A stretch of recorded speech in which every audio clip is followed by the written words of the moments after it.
Hello and welcome to this edition of Why We Are Christians. I'm Stephanie Erickson, your host for this evening. Tonight we are interviewing Bill Wagner. Bill is quite an accomplished man. He has been a licensed civil engineer and owned his own business for 5 years. He's been a Baptist missionary for the Southern Baptist Convention for 30 years and started 10 churches. He was the vice president of the Southern Baptist Convention, professor of missions and evangelism at Golden Gate Seminary for 10 years, president of Olivet University for 3 years, and the founder of the PhD and Doctor of Ministry program at Olivet University's Institute of Global Strategic Studies. He also has authored 5 books and is currently working on 3. Welcome to Why We Are Christians, Bill. Thank you very much, Stephanie. I appreciate the invitation to come and to be with you. Thank you. Absolutely. Well, we're excited about hearing about your life. You have so many things that you've accomplished, and even more than I've mentioned. So let's start talking all about you. Bill, let's start with your background. Tell us a little bit about where you were born and your family of origin. Stephanie, I was born in Albuquerque, New Mexico. My father was a professor of civil engineering at the University of New Mexico. They originally came from South Dakota. My mother grew up in a small town that only had, I think, around 200 people there when she grew up, and it's become quite famous. It's Sturgis, South Dakota, where the motorcycle rallies are, and we still have her house there. But they came from South Dakota, came to New Mexico. I was born in Albuquerque. I lived there all the way through the time that I was ready to go as a missionary. Oh, wow. And so I went to high school, went to junior high school, went to the University of New Mexico, pastored my first church there, and it's home for me. Great. Now, were your parents believers? My mother became a believer. She was in the process of becoming a believer. My dad did become a believer, and I'll tell you a little bit about that later on, but he did become a believer from my influence. And but my mother kind of went, when I grew up, I went to the Lutheran church, I went to the Methodist church, I went to the Presbyterian church, I went to the Seventh-day Adventist church, and I went to the Baptist church. So your parents were taking you to all these churches? My mother took me to all those, okay, yeah. All right. The antithesis of church hopper. Exactly, exactly. And my mother was searching. I did actually go to Sunday school in the Christian church, which was close to my home. Okay, all right. So through all of that exposure to different churches, well, tell us how you came to the Lord. Well, it was fascinating. If I can take just a couple of minutes on that. What happened was this, that I was like any other normal young person, I think, and the thing I wanted to do more than anything was to be kind of in the in group in high school. I wanted to be one of the top people, and I wanted everybody to look up to me, and I was not one of the top people. I was kind of down at the very bottom as far as the social gifts were concerned. And I kept saying, someday I'm going to be up there, I'm going to go. And so I was in junior high and went to high school, and I was very fortunate because I was a good athlete. So I went out for football, and even though I was the smallest man on the team, I made the football team, I made the track team, and I was captain of the wrestling team. So I did well in sports. But what happened is that in my own life, I wasn't a Christian. I was going to Sunday school, and I was going to church, but I really wasn't a Christian. And I kept saying, someday I want to be known. I used to go to church, and I remember that one of the guys there used to wear his leather sweater from another high school. Someday I'm going to have a leather sweater, and I really wanted to do that. And so a strange set of things happened when I was a junior. I decided to run for class office in the high school. And I noticed that there was 3 class officers. There was the president, and then there was the vice president, treasurer, and the secretary. Well, I knew I could never win president. Nobody knew me. I couldn't win the vice president. Nobody knew me. But I realized that in our class, that the girls always were the ones that took the secretary position. Right. It was always seems to be the woman's job to be the secretary, right? So I ran for secretary, and there was 30 girls and myself, and I won. So I became the secretary of the class. And then through the sports and just a lot of different things, the next thing I knew, between my junior year and my senior year in high school, there was 8 of us that got together and we said, we're going to control this high school. So we decided we were going to take all the top positions, and we did. So those early leadership skills started to come out. It came out at that point. So the next thing I knew, we created an organization called the Dirty Eight. We had the president of the class, we had the president of the student body, we had the president of the honorary society, the letterman's clubs, and the top athletes. 8 of us basically controlled the school, and I had achieved what I wanted to achieve. I wanted to be in the leadership, and I was. And but there was always a vacuum in my life. There was something that I knew there was more. And so between my senior year in high school and my first year in college, I think I became more and more in the conviction of my need for Jesus Christ. And one time there were 4 of us going to a movie, and I was driving the car, and 2 went in to get another guy, and he was late. Took about a half hour. And I stayed in the car, and there was some type of religious program. And I remember bowing my head and saying, Lord, I give you my life. And I gave the Lord my life, and I became a Christian. Wow. Then I went to university, and I continued on and being able to achieve what I wanted to achieve, being in a fraternity, Sigma Alpha Epsilon, and being football and all these other things. But my life changed at that point, and by the time I became a junior, my life was totally given over to the Lord. Wow, that's quite an amazing story. So there was some vacuum you mentioned that you felt, and you couldn't really put your finger on it, but the sports achievements, the Dirty Eight achievements, none of it was really filling it until you asked the Lord into your life. I find that a lot of us have a similar, different story, but a similar feeling. Yeah, I think it is true. And when we become under conviction. My wife was a great help to me too, and then she was from the other high school, and she was a cheerleader at the other high school. Oh. I was a football player, and the 2 schools were much in competition with each other. And then she went to university, and I met her, and she was a very dynamic Christian. Oh. And she helped me, and then I think I also helped her. And she became a cheerleader at the university also. And so we achieved everything that we wanted and was able then to grow in Christ Jesus together. That's fantastic. And I have met Sally, your wife, and she's lovely, lovely. So it's good to know she was a cheerleader. Right. So tell us now, you had mentioned to me earlier that you had some challenges in school with an issue that you had. Tell us a little bit about that. I had a fascinating childhood. Let me just tell you one story that I wrote up for Reader's Digest one time. They put part of it in there. And what happened was my mother was very lenient. I was brought up in a lenient home where I could do anything. But my mother and my dad loved me very much, but they was very lenient. And so it just so happened, we couldn't do that today, but there was when I was in school, I was a classroom dummy. I really was. In fact, I've written a book, and the book is entitled From Classroom Dummy to University President. But I was just the dumbest one in the class. But how could you be dumb, Bill? You've accomplished so much. Explain that to us. Well, I couldn't read, I couldn't memorize, and I just did not have the ability to do well in school. And so when I went all the way through grade school, they keep saying we're going to keep him back a year, and my mother and dad would go in and we'll let him go, and then go. So I went on through, and I went on through junior high. I went to high school, and when I graduated from high school, I graduated in the bottom 10% of my class.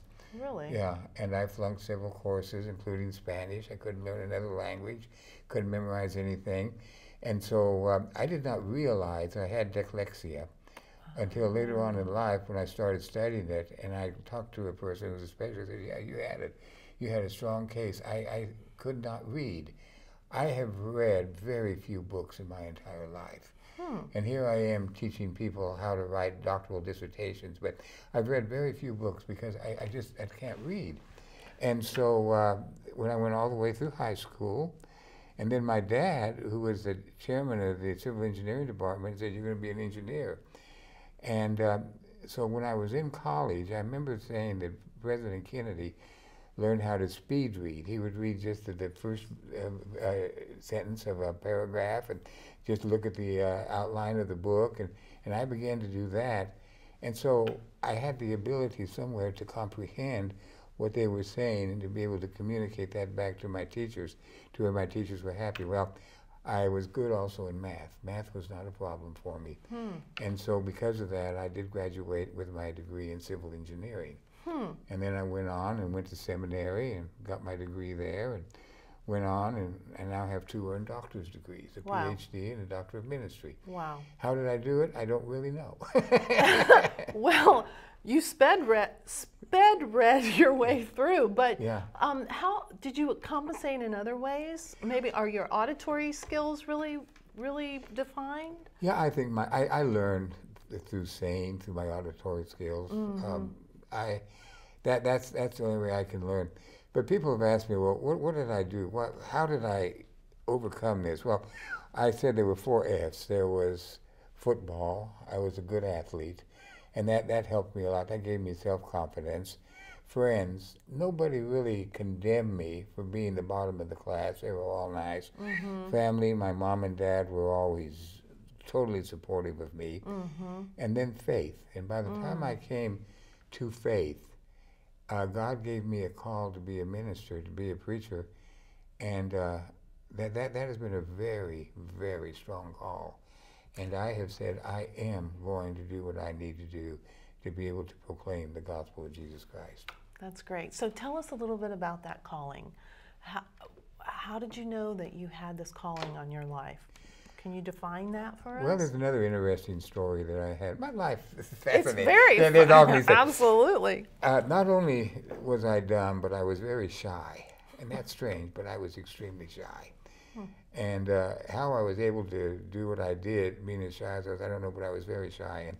And so what happened is probably about 4 months after I gave my life to Jesus Christ, I felt God called me to preach. Now, in the Baptist church, and particularly at that time, if you have a major decision to make, what you have to do is you have to go forward at the end of the service, at the invitation, and say to the pastor, Pastor, God has called me to preach. I couldn't do that. I couldn't go forward. Oh, because of your shyness. Because of my shyness. And I couldn't go forward. And I remember time and time again, I'd hold on to the back of the chair until my knuckles were white. I couldn't go forward. So finally, I said, I've got to do it. I've got to do it. So it was a Sunday night, and I went forward. I went to the pastor. I said, Pastor, I think the Lord's calling me to preach. And he said, Bill, we've all been convinced of that. That's fine. Then he said, when do you want to preach your first sermon? And I said, well, I was thinking about 4 or 5 years. He said, 3 weeks. Oh, my. And I said, my. Panic. I cannot do it. 3 weeks. Okay, so I worked on it. First sermon, if you have faith like a grain of a mustard seed, and then put the other one, if you can say in this mountain, be thou removed, be thou cast into the sea. So I preached on faith. And everybody came up to me and said that was nice and good, and they were very encouraging. And then the pastor said, when do you want to preach your second sermon? And I said, well, how about 4 or 5 years? He said, 3 weeks. So on the 3rd week, what happened is I prepared and I worked, and I had my outline and everything. And I got to the church early, and the church started at 7 o'clock. I got there at 6, and we had a little room off on one side and a room off on the other side. And I went in that room. They had a table, and I was doing all of my preparation work and everything. And pastor came, and, okay, Bill, it's time. Come on out. So I grabbed my Bible, and I went out, and I sat in the front like we used to do in the Baptist church and smiled at everybody. They smiled at me, and we sang. Right. Pastor got up and said, now our young preacher, Bill Wagner, will bring the message. And I got up there, and I opened my Bible. And I left my sermon in the table next door. And I thought, what do I do? My second sermon. So I said, do I say, excuse me, I got to get my sermon? Do I say, I'm sorry, I can't preach? What am I going to do? So I said, let's pray. And I said, Lord, help me. And I preached. And I discovered that if God calls you to preach, God will give you the words to say. And that was a great experience. And so there, that went ahead. Then one other thing, and my wife really felt called to be a missionary, and I felt called to be a pastor. And so we just about broke up over that because she wanted to be a missionary. I didn't want to be a missionary. So one summer, we were getting ready to do something, and my wife said, Bill, let's go work at Ridgecrest, North Carolina Baptist Camp on staff for the summer. I said, I don't want to go there. I want to stay here and work on, as an engineer. No, let's go. So I finally said, okay, let's go, because I wanted to be with Sally that summer. That was the summer before we got married. Okay. And so I was going to go ahead and do that. The next thing I knew, Sally came and says, Bill, I also applied to be a summer missionary to Hawaii, and I've been accepted. So she went to Hawaii. I went to North Carolina, an unhappy camper. But while I was in North Carolina, the Lord very definitely gave me a call to be a missionary. Really? And so that's how that happened. Wow, that's fantastic. Yeah. So let's talk about, so how did that evolve? You felt the call to become a missionary. Tell us about how that evolved. Did you then have to go to the pastor of the church and say, I want to be a missionary? You went to the mission board. Let's hear a little bit about that. Well, to be a Baptist missionary, you have to do this. You have to have 2 years of experience. You have to have a degree in theology. You have to go to a psychiatrist, to a medical doctor, and all these other things. And it's quite a complicated thing. But I had all of the credentials. I was head of the University Baptist students in the state of New Mexico, and I'd achieved quite a bit in the Baptist world at that point. And so as I was thinking about, wanting to go as a missionary, it was good. But what I had to do is I had to get my seminary. So I got my seminary, went back to Albuquerque, started a church. Church was started from zero, and within a 4-year period, it had 400 members to it. Wow. And then we were ready to go at that particular point. Oh, wow. And we went to school 1 year, my seminary, in Switzerland. And so when we got ready to go, my wife wanted to go back to Europe. And so the next thing we knew, we told them we wanted to go to Europe. And they came along and they said, well, the place that's the most needy at this point is Austria. We as Southern Baptists are going to open up our work in Austria. Would you be interested in going? And we said yes. And so there was an opening in Salzburg, Austria, our hardship post. And so we wound up for our first 18 years in Salzburg. When you say hardship post, that's a little tongue-in-cheek, right? Absolutely. Salzburg, Austria, one of the most beautiful places in the world, in my opinion. Wow, so 18 years you were there. Yeah. So some of the churches that you started, were those in Salzburg? Yeah, we started one in Innsbruck, but that was a little bit later. But when I got there... Another hard post. Yeah, right? another hard post, yeah. Yeah. When we got there, my job was the best job you could have. My job consisted of going to 2 meetings a year and representing the Southern Baptists at these 2 meetings, and to learn German. That was my job description. But I had always worked with young people, and I'd worked with college students when I was a pastor in New Mexico. And so I asked them if we could start a youth center, and they were reluctant. But we went in downtown Salzburg, and we opened up a youth center for the Baptist church, and it was extremely successful. We ran that thing for about 8 years, and in the 8-year period, we won about 600 young people to the Lord. It was just overflowing. Wow. There was a real revival that took place there. And that was pretty good because there was only 800 Baptists in the whole country of Austria. Wow. And we were sending young people to the Presbyterians, the Lutherans, the Methodists, to all these other churches. But it was quite a revival. I went back to a reunion the other day, and the second top surgeon in Austria was one of our men. We went from Salzburg to Innsbruck to start a church, and among college students. And after 1 year, we had 35 medical students in our college. We had 65 total. All 35 have graduated and are now medical doctors in Austria, Italy, and Germany. Wow. Very, very successful. Wow. So our work and our time in Salzburg was fascinating. Wow. So where did you go from Salzburg? Well, I went from Salzburg to Innsbruck, and then is when I was in, I wanted to get a doctor's degree, so I went to Fuller Theological Seminary during one of my furloughs. And at the School of World Missions, I got a Doctor of Missions, missiology actually, from there. And then after I got that, they said, we want you then to be what they call the consultant for evangelism and church growth for the Baptists in Eastern Europe, Western Europe, North Africa, and the Middle East. Wow. So I had this whole area. That's a huge and area. I traveled all the time in that area. And we developed a Master Life workshop. It's a Master Life course on discipleship. And I kind of promoted that. And at the end of that, we had discipled, we had the names of 28,000 people that were discipled in those areas, and we translated it into about 21 different languages. So wow. that was successful. Wow. So that was the next thing we did. And I lived in Belgium at that time in a town called Waterloo. I don't know if you've ever heard of Waterloo. Of course. And then while I was there, they wanted to start a seminary. They had the Belgian Bible Institute, which is a Bible school. And a guy came up to me and said, Bill, will you help me start a seminary? And so I said, yeah, let's do it. And I have to tell you this story. It's kind of interesting because it's all these things are just, I just stand back and I'm amazed at the way the Lord works. So they said, we're going to start a seminary, but it's not accredited. But we're going to start it anyway. And so we went ahead. And about a year before, one of our professors was going from door to door in Belgium witnessing, and he won a young man to the Lord. And this young man had just graduated with his degree from a gymnasium, and he told his dad he wants to go to this new seminary that was just starting. And the man said, well, now, no, you can't do that because this school's not accredited. And his dad says, yes, I know that. Well, the father happened to be the lieutenant governor for the state of Antwerp.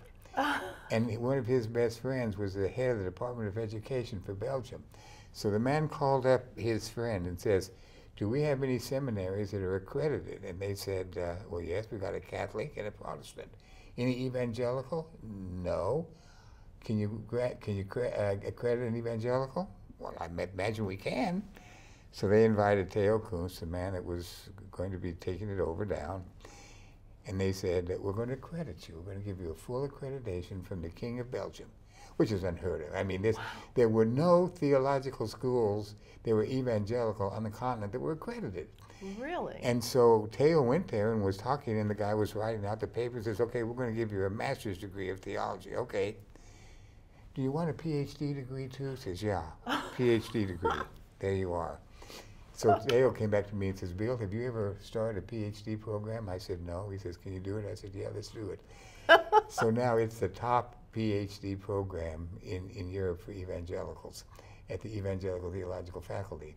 And we brought together the top professors in Europe. I couldn't pay them anything, but said, well, you can at least help us out. And so that was fascinating. Well, that's fascinating because all that started from one guy knocking on doors. Yeah. Wow. That God works in mysterious ways, and it's fascinating. It is very fascinating. That's great.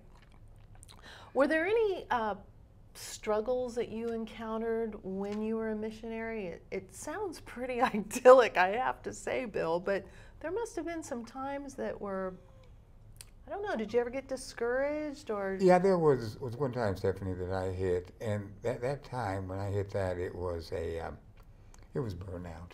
Yeah, you were doing a lot. You talk about burnout, and so the International Mission Board, they wanted to make a film about somebody, about a missionary, and they said the man that's being the most successful is Bill Wagner, so they sent his film crew to Austria, and at that time I was just at Burnout, and they interviewed me, and they went back and they said, you can't make a film of this guy, I mean, he's dead. Well, I was. But it was just so happened that my furlough came along, and that's when I went back to Fullerton Seminary, and was able to have a year of recuperation and study and work, and then by the time I went back, I was in good shape again. Okay, right. Well, I mean, that's going to happen to anybody. You're working It does, really yeah. hard, really hard. Yeah, good. Great. Let's see. Anything else about the mission field that was especially a highlight for you? Well, my whole idea that I had a chance to work with so many different people. I worked with the people living in the communist countries, Eastern Europe, and I worked a lot with people in Romania and Bulgaria and Hungary, and these places, and that was one whole group. I worked with the Jews in Israel. That was another group. Wow. I worked with the Muslims in North Africa and Egypt and Jordan and all these areas, and then with the secularists in Western Europe. So it was a very varied type of a work that I was doing, and I was able to work in my area of my greatest love, and that's evangelism. Evangelism and church growth. Why do churches grow? And that's when I wrote about 3 of my books. Why do the German Baptists grow and decline? And what about American missionaries coming over? Why do American missionaries fail in Europe? You realize that probably Europe has the 3rd most missionaries of any area in the world. And many missionaries go there, and they have less success than anywhere else. I bet. And it's secularism. It's the same thing that we Right. run into in Marin and Sonoma. You know, it's the same thing. And so I kind of enjoy the secularized society and working with them. But there were just a lot of things. This discipleship program allowed me to meet an awful lot of people. I also was able to help start a Bible school for what they called the Russian-German immigrants.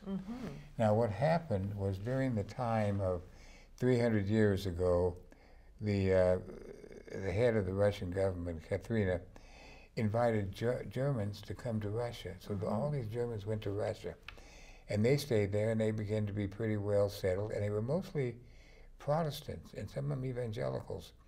And then when Hitler betrayed Stalin sent all these people off to Siberia and over to Central Asia, and they were terribly mistreated. And when you read about all of these Christians being mistreated in Russia, most of them were these Russian-German immigrants. And in 1970, they allowed these Russian-German immigrants to start coming back to Germany. And so they came back in mass, and when they came back, the Baptists said, well, what we're going to do is incorporate them into our churches. But that couldn't be done because they were too conservative. They came back from a very, very conservative viewpoint, so they created their own churches. And they didn't have a Bible school, and so I helped them create a Bible school called the Bonn Bible Seminary, and it now has more students learning theology from that school than any other school in Germany. Wow. And so, again, it's fascinating, but it was a particular group of people. Right. They are fascinating people. If you go over to Sacramento, you've got these Russians. You've got a lot. And many of them are these Russian immigrants. Oh, really? There's a big population in Yeah. Sacramento. Wow. Bill, like you said, your life has been very fascinating. God has used you in many miraculous ways. And our next segment is we're going to talk about how you got more into the academic life, and then talking about the books that you've written, because you have segued or become very interested in Islam, and I'd really like to talk to you about that and learn more about that. So thank you so much for being here with us. Thank you, audience, for joining Why We Are Christians.